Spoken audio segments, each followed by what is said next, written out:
CNBC बाजार प्रस्तुत करता है crypto corner powered by coin DCX। Crypto corner में आज हमारे मेहमान हैं प्रॉफिट्स फर्स्ट के फाउंडर संजय कथुरिया। संजय जी नमस्कार, शुक्रिया साथ देने के लिए। और ये एक बजिंग सेगमेंट है और हम रोजाना कोशिश कर रहे हैं यहाँ पर और अवेयरनेस बढ़ाने की भी।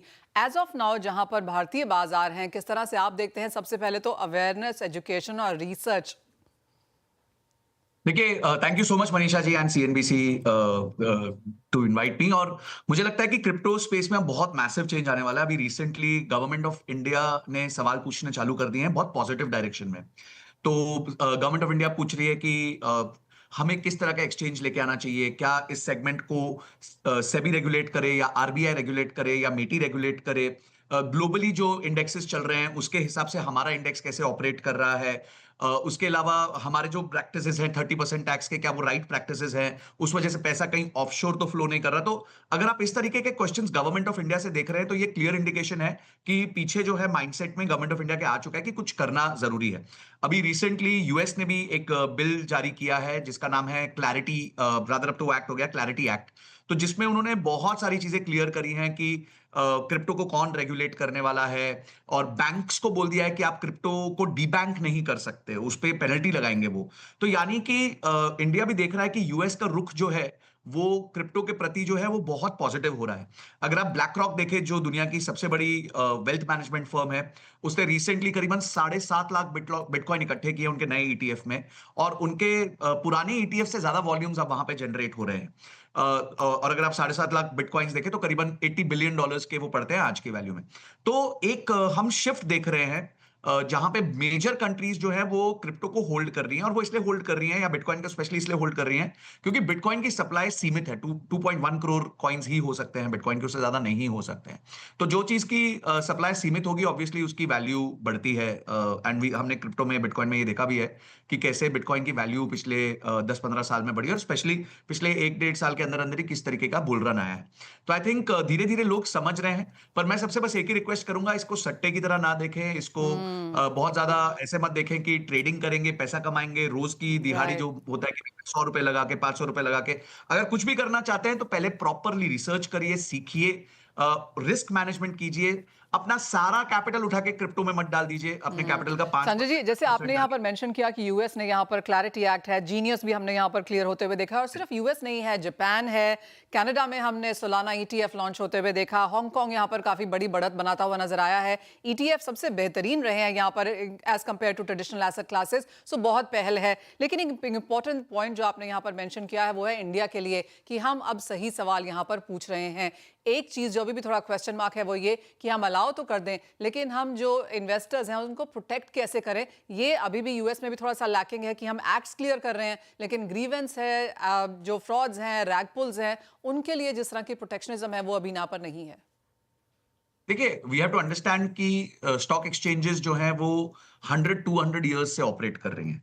और अगर आप ग्लोबली कहीं भी देखें, चाहे वो न्यूयॉर्क देखें, इंडिया देखें, लंदन देखें, 200 साल, 300 साल पुरानी एक्सचेंजेस हैं। और crypto as an asset class 2009 में आया है। तो यानी कि it is only a 16 year old baby. तो एक 16 साल का जो बच्चा है, जब उसके बारे में कुछ किया जाएगा तो there will be a lot of mistakes. आज भी कैपिटल मार्केट्स में भी कितनी मिस्टेक्स देखी जाती हैं, उसके इतना सब रेगुलेशंस लाने के बावजूद, सेबी इतने स्ट्रिक्ट होने के बावजूद भी हम देखते हैं कि कुछ ना कुछ गड़बड़ हो जाती है। तो हमें ये बात से नहीं डरना है कि गड़बड़ नहीं होगी, बिकॉज नहीं तो हम इवॉल्व नहीं कर पाएंगे। बट इन्वेस्टर्स के लिए एक ही सलाह है कि कोई भी चीज जो आपको कहती है कि आप आज पैसा डालो कल डबल 4 गुना हो जाएगा, 10 गुना हो जाएगा, 20 गुना हो जाएगा, वहां से थोड़ा दूर रहिए।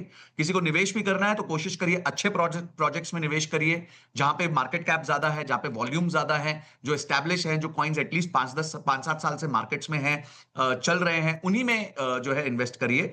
ये जो छोटे मोटे आते हैं कि भाई हम 10 गुना 20 गुना हो जाते हैं ओवरनाइट, उनके बारे में हाइप क्रिएट कर दी जाती है, कम्युनिटी बेस्ड ट्रेडिंग की जाती है ताकि एक लोगों को मोटिवेशन, और फिर पंप और डंप होता है या रग पुल हो जाता है, जिस वजह से छोटे निवेशक को बहुत ही प्रॉब्लम होती है। संजय जी, एक और चीज यहाँ पर मार्केट थोड़ी सी कंसर्न्स हैं कि अब online gaming, on money gaming यहाँ पर खत्म हो गया, तो क्या वो पैसा मीम कॉइन्स में जा सकता है? कैसे देखते हैं आप इसको? देखिए, वो कहते हैं ना, पीने वाले को तो पीने का बहाना चाहिए।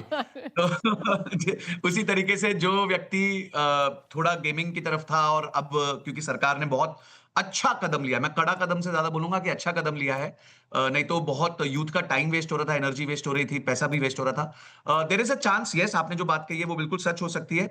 और मुझे लगता है इसको लेके एक्सचेंजेस पे भी काफी जो है अच्छे रेगुलेशंस लाने चाहिए कि किस तरीके के कॉइन को वो अपने एक्सचेंज पे लिस्ट होने दे। देखिए, आज इंडिया में अगर किसी को अपना आईपीओ निकालना होता है किसी कंपनी को, तो उसको अपनी बैलेंस शीट देनी पड़ती है, ट्रैक रिकॉर्ड देना पड़ता है, उसको निवेशक के सामने जाना पड़ता है, रोड शो करना पड़ता है, बिजनेस मॉडल समझाना पड़ता है, उसके बाद जाके वो सेबी उसको अलाउ करता है, डीआरएचपी फाइल होता है। तो आई थिंक अगर इस तरीके का कोई प्रोसेस हम एक्सचेंजेस के लिए, क्रिप्टो एक्सचेंजेस के लिए भी ले आए, तो आई थिंक वो एक बहुत अच्छा होगा कि कोई भी कॉइन को लिस्ट करने से पहले उनके पास एक पूरा चेकलिस्ट होना चाहिए और उस चेकलिस्ट के बेसिस पे ही कोई कॉइन जो है वो लिस्ट हो और Well, वैसे तो उसको white मतलब papers- ट्रेडिंग एलिमेंट। या वैसे तो संजय जी व्हाइट पेपर्स होते हैं पर कितने ही लोग वो सब कुछ पढ़ते हैं। लोगों को क्विक मनी बनाना है, वो एक ऑफ कोर्स कंसर्न है। लेकिन मैं फिर से आपके पहले स्टेटमेंट पे जाना चाहती हूँ, जो आपने मेरे पहले सवाल में कहा था कि इंडियन मार्केट्स अब इसे गौर से देख रही हैं। अगर हम देखें, आप स्ट्रॉन्ग इन्वेस्टमेंट है, काफ़ी सारे इन्वेस्टर्स हैं इंडियन मार्केट्स में यहाँ पर, लेकिन रेगुलेशन कोई नहीं है। लीगल है लेकिन रेगुलेशन नहीं है। अब यहाँ से टू प्रोटेक्ट दीज, आपको क्या लगता है कितना जल्दी यहाँ पर भारत सरकार को काम करना चाहिए? इट इज़ ऑलरेडी डिलेड, लेकिन क्या टाइमलाइन आप देखते हैं? देखिए, हमें रियलाइज करना है कि स्टॉक मार्केट्स में 20 करोड़ डीमैट अकाउंट ओपन करने में 100 साल से अधिक लगे हैं, और जबकि क्रिप्टो मार्केट्स में 10-12 करोड़ अकाउंट्स ऑलरेडी आ चुके हैं। और जब से मैं तो कहूंगा कि जो एक्सचेंजेस है इंडिया के, वो तो मुश्किल से 5-6 साल पुराने हैं। तो 5-6 साल में 10 करोड़ अकाउंट्स वर्सेस 100 साल में 20 करोड़ अकाउंट्स, तो यानी कि adoption rate of crypto is at a very very fast pace.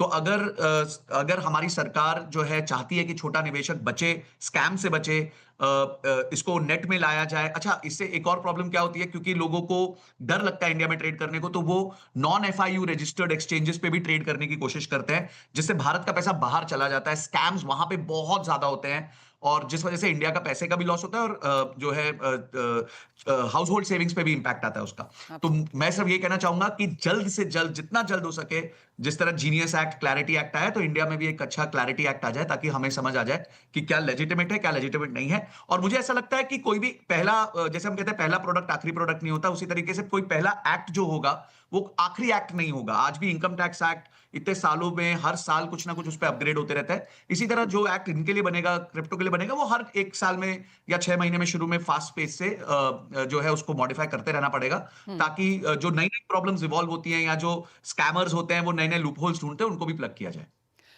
Well absolutely, बहुत सही बातें आपने यहाँ पर हमें बताई हैं संजय कतूरिया जी, और आशा है हमारे व्यूअर्स ने ये सब सुना होगा और उसी हिसाब से यहाँ पर काम भी होगा। और of course as of now यहाँ पर इंतजार है इंडिया में एक रेगुलेशन का और एक एक्ट का, एक डिस्कशन पेपर का, जहाँ से हम थोड़ा सा आगे बढ़ सकें। संजय जी, बहुत शुक्रिया साथ जुड़ने के लिए, और आशा है आपसे बहुत जल्दी फिर से भी यहाँ पर बात होगी। लेकिन एज ऑफ नाउ फिलहाल यहाँ पर इतना ही समय है, रुकते हैं एक ब्रेक के लिए। न्यूज और अपडेट्स लेकर आएंगे on the other side. CNBC बाजार प्रस्तुत करता है crypto corner, powered by coin DCX।